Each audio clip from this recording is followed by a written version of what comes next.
So Carl Jung, the famous psychologist, talked about this mysterious concept called individuation. This video will be useful if you are ambitious and interested in mastering yourself. Since I've applied the process of individuation, my income tripled, my productivity increased, but more importantly, I developed as a person. By the end of this video, you'll have practical tools that will help you, number 1, get clear on your personality, number 2, help you develop yourself, and number 3, it will help you get more certain on your path in life. But for me, things haven't been always that way. I was always very driven, very ambitious, and I wanted to live life on my own terms. But I had a hard time fitting in society. I didn't think I was better than other people, but fortunately, I realized at a very young age that I have a lot of potential. I mean, I had a decent social life, I was good with people, but I needed more autonomy, more freedom. And because of those desires, I kinda put a fake persona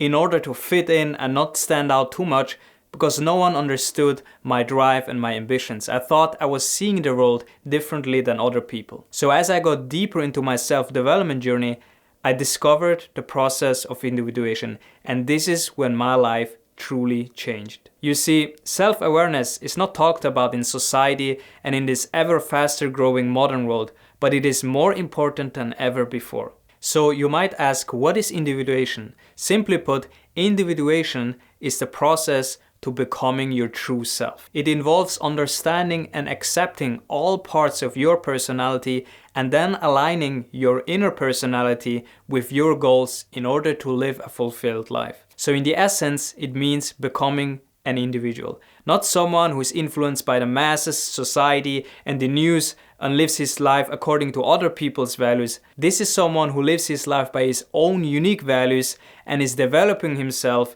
to fulfill his life. Now, the concept of individuation was one of the main ideas of Carl Jung, and he went even so far that he believed the whole purpose of life is this process of individuation. Now, we don't have to agree with this at all, but we can use his process. Now, with that out of the way, how do you do the process of individuation?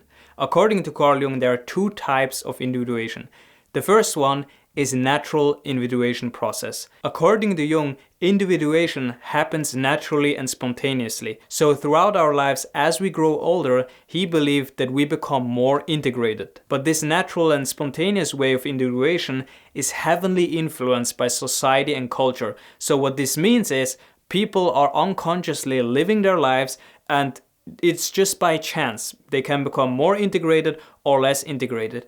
But if you are on the path to self-mastery, if you are ambitious and you want to direct your life and create the life of your dreams, you have to choose the conscious part. And this is the other way, conscious individuation. So here, as an individual, you consciously and deliberately choose the path of self-discovery. And obviously, this is the better way because you are not leaving things up to chance. You have more control and more influence over your life. Now, here's the thing with individuation. Carl Jung actually never laid out any steps. He was always very vague because he believed that it's highly personalized. So he hinted at certain directions and activities. However, I'm going to share my steps that I've taken that helped me tremendously improve many areas of my life. So the first step, and this is a crucial pillar of individuation, is having self-awareness. One of my all-time favorite quotes is, "Until you make the unconscious conscious, it will direct your life and you will call it fate." The reality is this: most people are sleepwalking through life.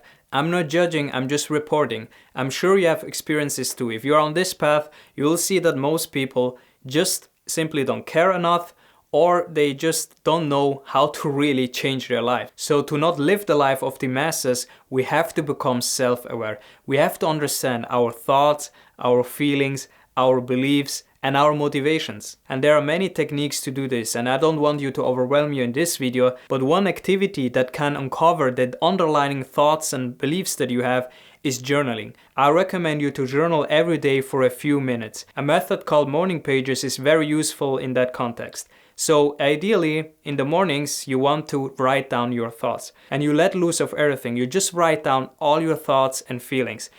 don't care about the grammar, don't care if it's right, if it's absurd. You just want to write for 2 to 3 minutes, and doing this practice for a few days will give you a lot of clarity around what you're thinking and feeling, because this is very important. The second step is honesty and acceptance. So take an inventory of your strengths and weaknesses, your failures and your wins. And if you believe for some reason you don't have many wins or many strengths, this is fine too, because accepting your reality for how it is right now will set you free. This is the part that most people ignore. The thing is this: every lasting change starts first with acceptance. Once we get very honest and accept our failures, then we can move forward. So don't reject this part.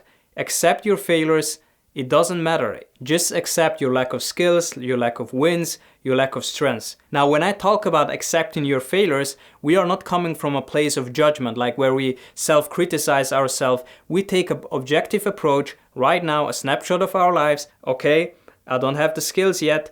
I failed a lot. It's fine. It's like a clean slate. There is a place for being idealistic and having great visions and all of that, and I'm very big on that, but sometimes we need radical honesty and acceptance. Step number 3, align your values. Living life on your own terms requires that you define your own unique values. So what do you value in your life? What is important for you? Values are like the guiding compass of our lives. For me, I said this many times on this channel, right now it is my faith, my health, and mastery. Because if you don't define your own values, what will happen is you fall into the values of society. And most of the time, let's be honest, it is not what you want. And the tricky part with this is a lot of this happens unconsciously. So values are like the lens you view through your world. It orders your attention and your focus. And to help you identify your core values, I have a free document in the description box below. You don't need an email address, it is a free Google Doc. The fourth step, self-exploration.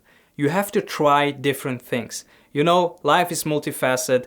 We have to try and pursue our interests. Right now, we are living in the age of opportunity. There are so many things you can do, and especially if you're ambitious and entrepreneurial, you want to take advantage of those opportunities. The time and cost risk is lower than ever to try different things. Get out of your head and try new activities. Learn a new topic.